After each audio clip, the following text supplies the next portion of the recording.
when things go bad for people, everything goes bad for people because the way they view the world.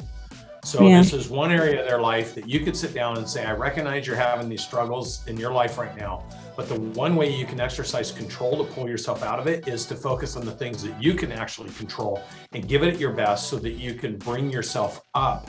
Hi, thanks for taking my question here. Okay, I have a construction company and I have 3 guys that work every day, but we don't always go to the shop. We actually go to the job site sometimes. And then there's times where I don't go. So how do I build that culture when I'm not there every single day? That's a great question. And I'll tell you that we have a business with 70 some odd employees that are operating in 6 or 7 states.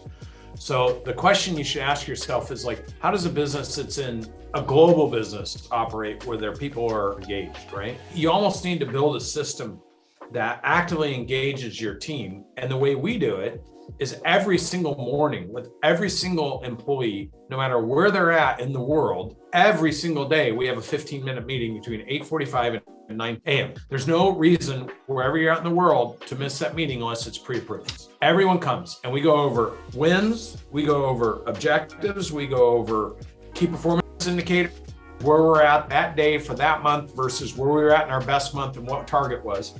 We go over department announcements, what's going on, what's happening to drive value in the next thing that needs to happen. And most importantly, we use it to celebrate the activity of the business, but it's built around the key performance indicators. So everyone feels like they're involved, they're aligned, they know what's going on. We have a few people on here that their construction businesses have blown up because this is exactly what they've done. 15 minutes a day, using discipline and accountability with inspiration, reporting things that matter, and making sure everyone knows that every single day we're paying attention to, are they training? Are they tracking their goals? Are they doing their daily objectives? And how are we winning as a team? And how are our clients winning? Those 5 things we cover every 15 minutes, every single day without compromise. And then a notes section goes out summarizing what happened that day in case somebody happened to miss it, telling them this is what happened that day. So we have a running log every single day of the activity of the business that, by the way, is all matched up to our forecast. It's all matched up to our budget. It's all matched up to the flow of what we need to be happening every day in order to hit our target. And it's all matching up to the revenue generated every single day towards our budgeted goal for the month. So everyone in the company knows how much revenue we've collected this month against target for the month and how they fit into that. And if you really can't find time, I get that there are certain businesses that just do not operate different shifts and there's different barriers to everybody getting on a 15-minute meeting at the exact same time. How can you be creative around it?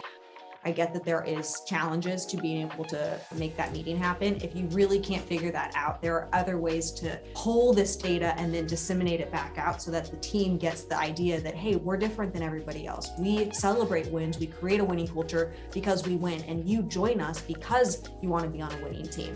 I would like to bring that to my business. It's just, we're not all at the same place at the same time. Yeah, so we do the same meeting every single morning, almost exactly the same way, but we do it virtually. Hey guys, how's it going?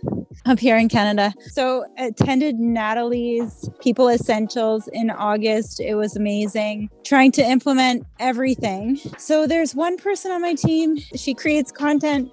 She is really amazing, like really good at problem solving, all these fabulous things about her. We're training on Cardone U every day. There's so many things that I've implemented, but this is the second time today. So we have a wins meeting from 9:05 to 9:15 every day, celebrate the wins, or tell us something that you've learned from Cardone U, because it's okay. Maybe you don't have a specific win that you can think about. Talk about something that you've learned. And so today, again, she's like, oh, I'm so overwhelmed with work. I don't have any wins. Okay, no problem. What have you learned that you could share?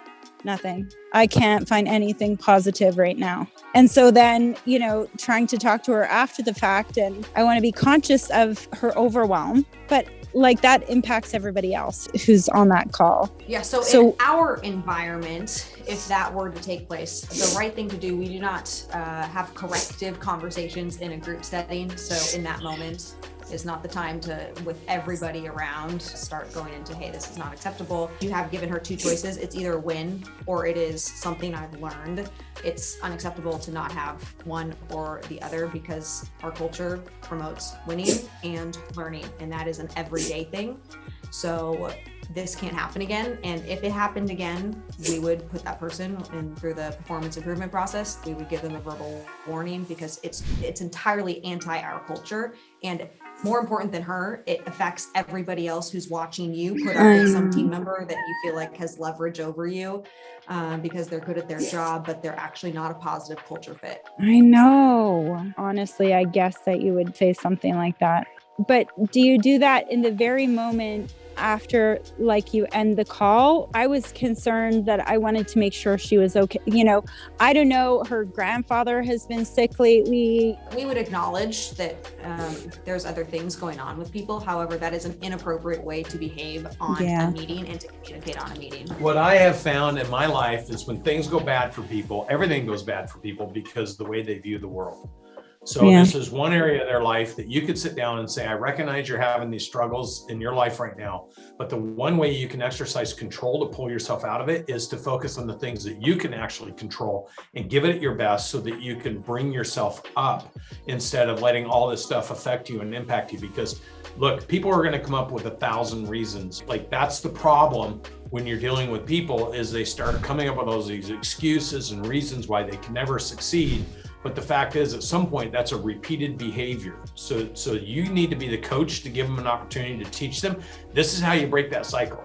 No matter what's going on in your life, if you train and you know you accomplish the one thing you can control, you're going to at least feel better about yourself during the day.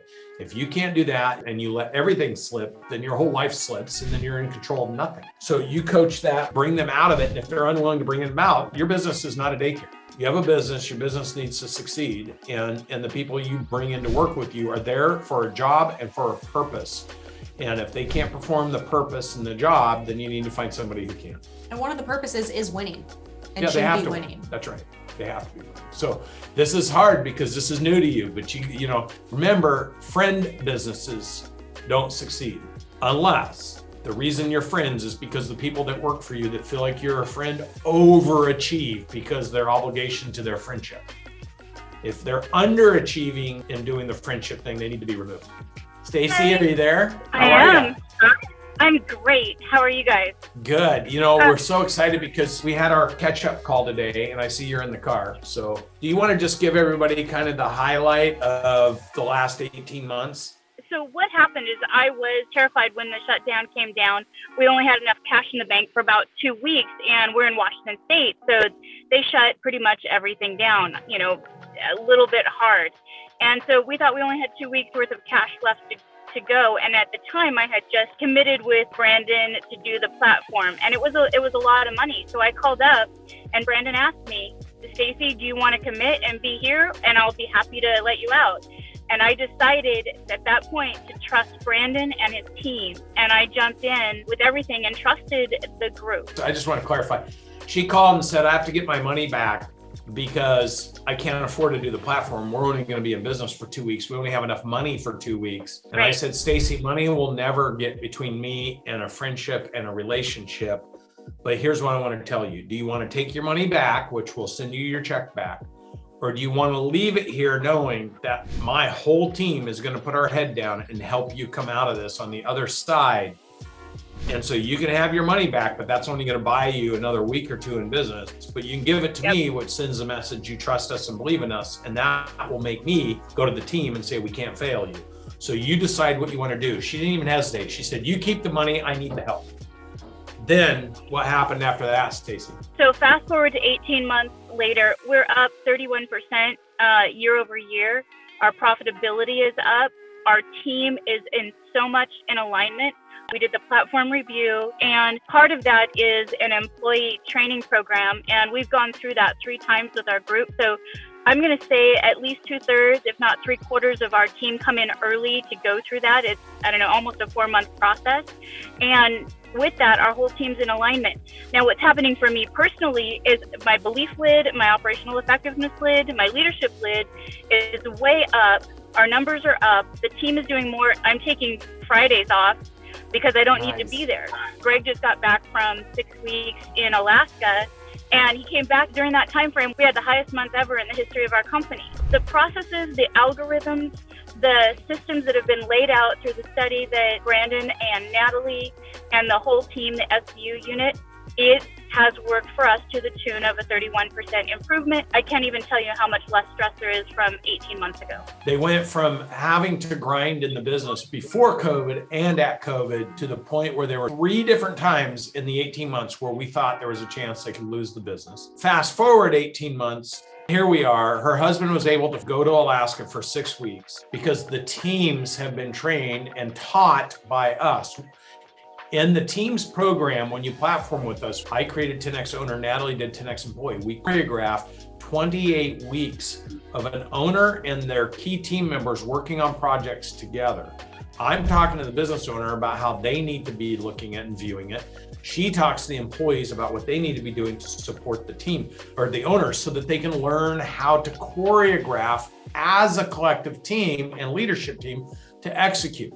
So part of that is removing the owners out of the responsibility at some point in time to allow the team members to step up and prove themselves. She's been able to take Fridays off for her work-life balance so she can focus on some things that are important to her personal, professional, financial goals. Greg took 6 weeks off and they had the biggest month in the history of their company. It's amazing. That is how you choreograph creating growth within an organization. And it can be scary, it is scary. But we are now focused on both revenue growth and massive profitability growth. That's our 2022 strategy. So they can take time off. Greg can take bigger blocks of time off, and their business can grow to 8 million next year, and they can make more money than they've made in the last 12 months. That's how you choreograph and build an organization. I just love their attitude too, because despite how many times they could have said, I need my money and I need to go, we need to crawl in our hole, they've always fought to win.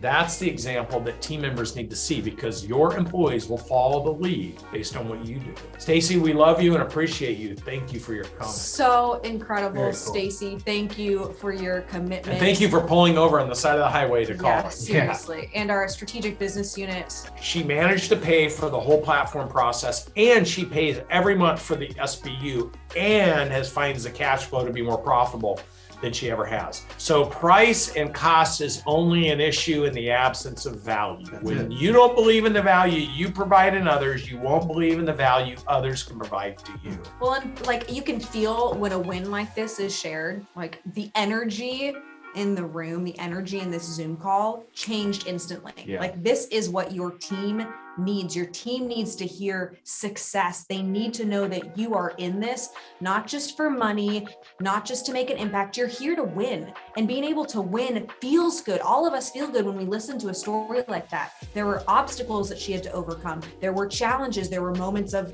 fear and doubt, but all of those things create this momentum that when you push through, when you persevere, it feels freaking good. So how do you duplicate this with your team?